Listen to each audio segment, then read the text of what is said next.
March 11 readings. The Epistle to Diognetus chapter 6, the relation of Christians to the world. The soul and Christians in the world. To sum up all in one word, what the soul is in the body, that are Christians in the world. The soul is dispersed through all the members of the body, and Christians are scattered through all the cities of the world. The soul dwells in the body, yet is not of the body, and Christians dwell in the world, yet are not of the world. The invisible soul is guarded by the visible body, and Christians are known indeed to be in the world, but their godliness remains invisible. The flesh and the world's opposition to Christians. The flesh hates the soul, and wars against it, though itself suffering no injury, because it is prevented from enjoying pleasures. The world also hates the Christians, though in no wise injured, because they abjure pleasures. The soul loves the flesh that hates it, and loves also the members. Christians likewise love those that hate them. Christians as preservers of the world. The soul is imprisoned in the body, yet preserves that very body, and Christians are confined in the world as in a prison, and yet they are the preservers of the world. The immortal soul dwells in a mortal tabernacle, and Christians dwell as sojourners in corruptible bodies, looking for an incorruptible dwelling in the heavens. Christians and suffering. The soul, when but ill provided with food and drink, becomes better. In like manner, the Christians, though subjected day by day to punishment, increase the more in number. God has assigned them this illustrious position, which it were unlawful for them to forsake. Chapter 7, the manifestation of Christ.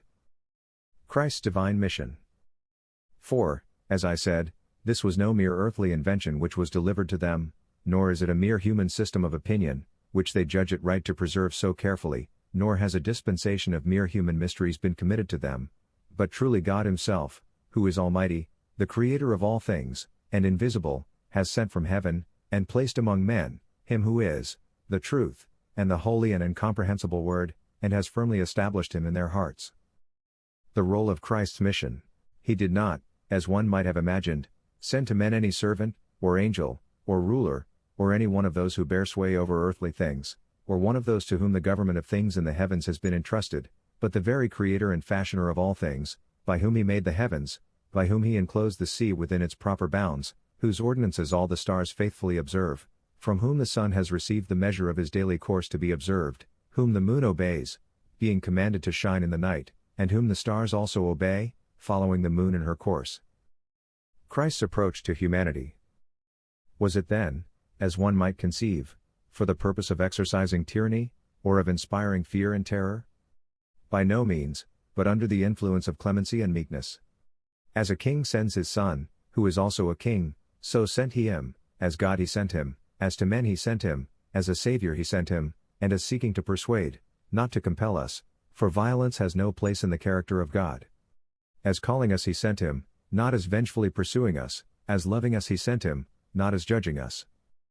The power of Christ's manifestation. For He will yet send Him to judge us, and who shall endure His appearing? Do you not see them exposed to wild beasts, that they may be persuaded to deny the Lord, and yet not overcome? Do you not see that the more of them are punished, the greater becomes the number of the rest?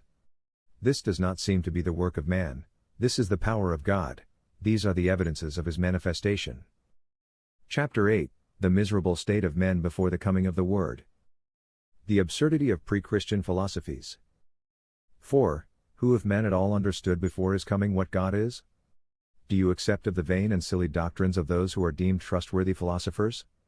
Of whom some said that fire was God, calling that God to which they themselves were by and by to come, and some water, and others some other of the elements formed by God. But if any one of these theories be worthy of approbation, every one of the rest of created things might also be declared to be God. But such declarations are simply the startling and erroneous utterances of deceivers, and no man has either seen Him, or made Him known, but He has revealed Himself. The revelation of God through faith. And He has manifested Himself through faith, to which alone it is given to behold God. For God, the Lord and Fashioner of all things, who made all things, and assigned them their several positions, proved Himself not merely a friend of mankind, but also long-suffering, in His dealings with them, yea, He was always of such a character, and still is, and will ever be, kind and good, and free from wrath, and true, and the only one who is, absolutely, good. God's plan revealed through Christ. And he formed in his mind a great and unspeakable conception, which he communicated to his Son alone. As long, then, as he held and preserved his own wise counsel in concealment, he appeared to neglect us, and to have no care over us.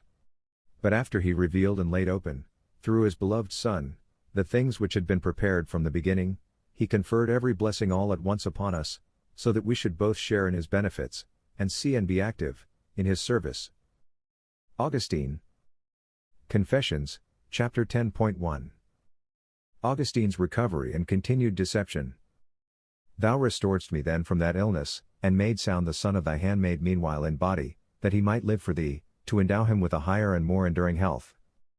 And even then at Rome I joined those deluding and deluded saints, not their hearers only, of the number of whom was he in whose house I had fallen ill, and had recovered, but those also whom they designate the elect. Augustine's pride and the nature of sin. For it still seemed to me that it was not we that sin, but that I know not what other nature sinned in us. And it gratified my pride to be free from blame and, after I had committed any fault, not to acknowledge that I had done any, that thou mightest heal my soul because it had sinned against thee. But I loved to excuse it, and to accuse something else, I wot not what, which was with me, but was not I, but assuredly it was wholly I, and my impiety had divided me against myself, and that sin was all the more incurable in that I did not deem myself a sinner. Augustine's struggle and self-deception.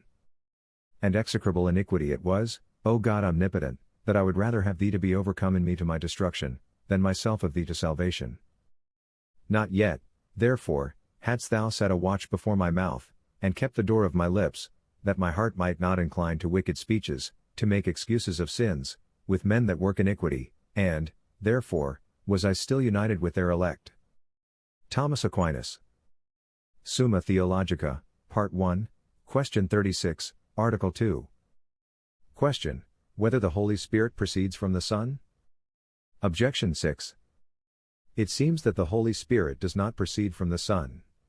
For it is written, John 15:26, But when the Comforter comes, whom I will send unto you from the Father, even the Spirit of truth. From this, it appears that the Holy Spirit proceeds perfectly from the Father. Therefore, it is superfluous to say that the Holy Spirit proceeds from the Son. Responsio: It must be said that the Holy Spirit proceeds from both the Father and the Son, but not as though the procession from the Father were imperfect or incomplete. The reason the Holy Spirit proceeds from both the Father and the Son is due to the unique and eternal bond of love that exists between them. The procession from the Father does not exclude the procession from the Son, but rather the procession of the Holy Spirit is fully realized in the Father and the Son together. It is not superfluous to say that the Holy Spirit proceeds from the Son because this expression highlights the fullness and richness of the relationship within the Trinity. The Father, from whom all things proceed, and the Son, who is eternally united to the Father, both give rise to the Holy Spirit. This procession from the Son demonstrates the unity and mutual love between the Father and the Son, emphasizing that the Holy Spirit is not only the bond of love between the Father and the Son but also proceeds from both as one eternal source.